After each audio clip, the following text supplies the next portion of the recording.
তুমি তাদের কাছে শাড়ি পরতে যাচ্ছ? আবরাজ সোফায় বসে থেকে চোখ পিরপির করে জিজ্ঞেস করল। ফিজা শাড়ি ব্যাগটা মাত্র আলমারি থেকে নামিয়েছে।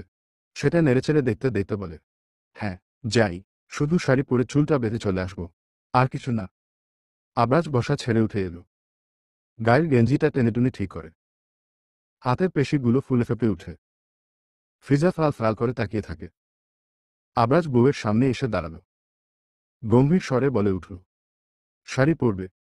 পরো, কিন্তু কারোর হাতে নয়। নিজে পারলে পরো, নয়তো লেহেঙ্গা পরে নাও। এটা কেমন কথা আবরাজ? তাহলে মেকআপ আর্টিস্ট কেন ডেকেছেন বাড়িতে? রুমে আনতে দিচ্ছেন না? তাদের কাছে গিয়ে শাড়ি পরতে দিবেন না? তো তাদের শুধু শুধু আনার কি প্রয়োজন ছিল? ফিজা বিরক্তিকর বিরস মুখে বলে উঠল।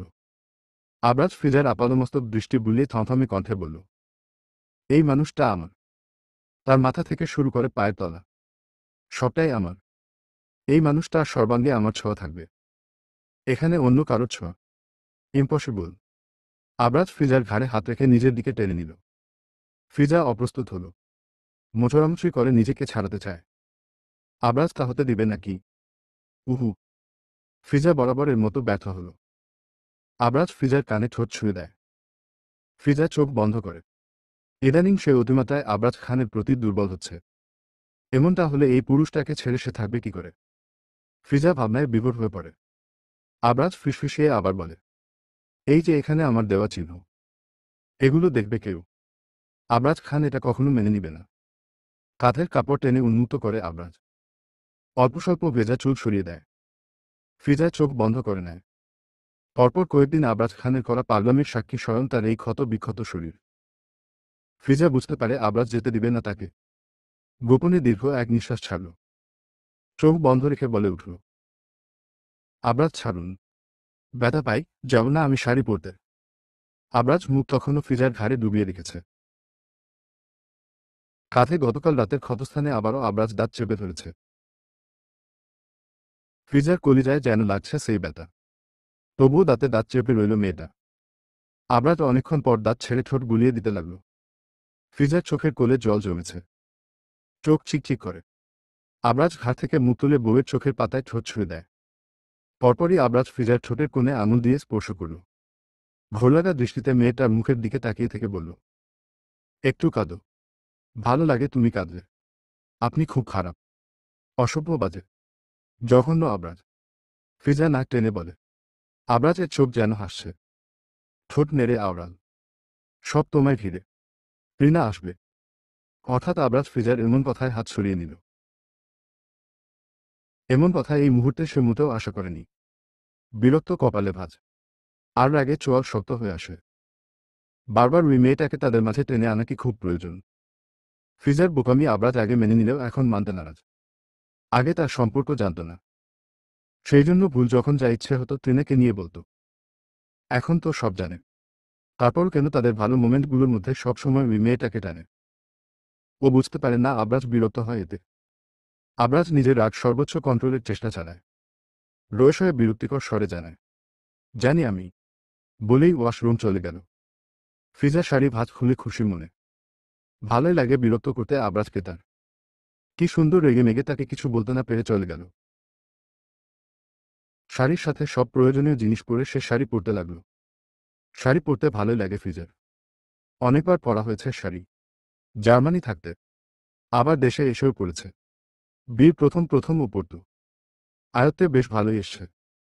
শাড়ির কুচিটা অবশ্য একা ঠিক করা খুব একটা সম্ভব নয়। ফিজা আঁচলটা কাঁধে তুলে কুচি ভাঁজ করল। সেগুলো কোমরে গুজে মাথা তুলে সামনে তাকাতেই নজরে এলো উন্মুক্ত শরীরে কোমরে টাওয়াল পেঁচিয়ে দাঁড়িয়ে আছে আবরাজ। এত দ্রুত কিভাবে শাওয়ার শেষ হলো? ফিজা ঘড়ি দেখল। ঘড়িতে টাইম দেখে চোখ ছানাবড়া হয়ে এলো। ২৭ মিনিট হয়েছে সে শাড়ি পরা শুরু করেছে। আবরাজ বউয়ের শাড়ির কুচি ঠিক করে দেওয়ার জন্য নিচে হাঁটু গেড়ে বসে গেল। ফিজা ড্রেসিং টেবিলের উপর রাখা চুড়ির বক্স থেকে চুড়ি তুলে এর মধ্যে হাতে পরে নিল। আবরাজের গম্ভীর স্বর আবার ভেসে আসে, শাড়ি পরে কমফোর্ট পাওয়া। আপনি বড্ড ন্যাকা হয়েছেন আবরাজ। আমি আগেও অনেকবার শাড়ি পরেছি। আবরাজ হাঁটু গেড়ে বসে থাকা অবস্থায় বউয়ের উন্মুক্ত কোমরে লাল হওয়া স্থানে ঠোঁট ছুঁয়ে দেয়। আচমকা স্পর্শ ফিজা একটু কেঁপে উঠলেও নিজেকে সামলে নিল। হাতের কাজ শেষ হতে উঠে দাঁড়ালো আবরাজ। সম্পূর্ণ দৃষ্টিতে বউয়ের দিকে তাকালো। আবরাজের পছন্দ নয় অতিরিক্ত সাজসজ্জা। ফিজা তো আরও পছন্দ করে না অতিরিক্ত। তাই সাজে না সে। এতেই ভালো লাগে। ওকে পড়ো। শরীর খারাপ লাগলেই আমার সাথে সাথে জানাবা।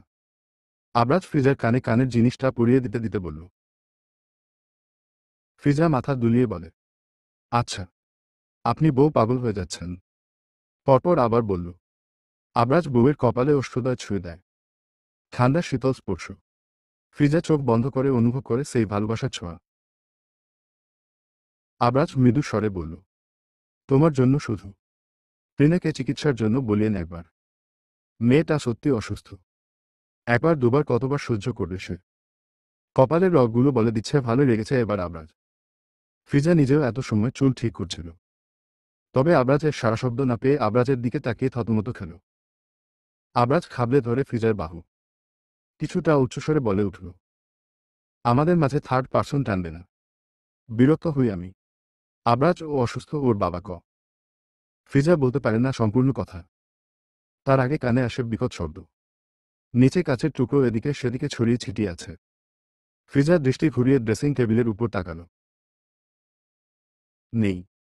দামি সেই পারফিউমের বোতলটা। আবরাজের পছন্দ সেটা। ফিজা টলমল অবাক চোখে আবরাজের দিকে তাকাতেই আবরাজ আরেক কাণ্ড করে বসল। ফিজার মাথার পেছনে হাত রেখে নিজের দিকে টেনে নিল। পুরুষালী ওষ্ঠপুটের নিচে চাপা পড়ে ফিজার অধর। প্রশব্দ করে না সে। আবরাজ নিজে থেকে ছেড়ে দেয় বউয়ের অধর। হাতের অবাধ বিচরণ থামিয়ে গালে রাখে হাত। জিহ্বা দ্বারা ওষ্ঠ ভিজিয়ে মোলায়েম স্বরে বলে, রাগিয়ে দিবে না। সহ্য হয় না আমার। তুমি বুঝো। তারপরও আমাকে রাগিয়ে দাও। কলিজা আমার এমন করো না আর। আমি সময় মতো সব করব।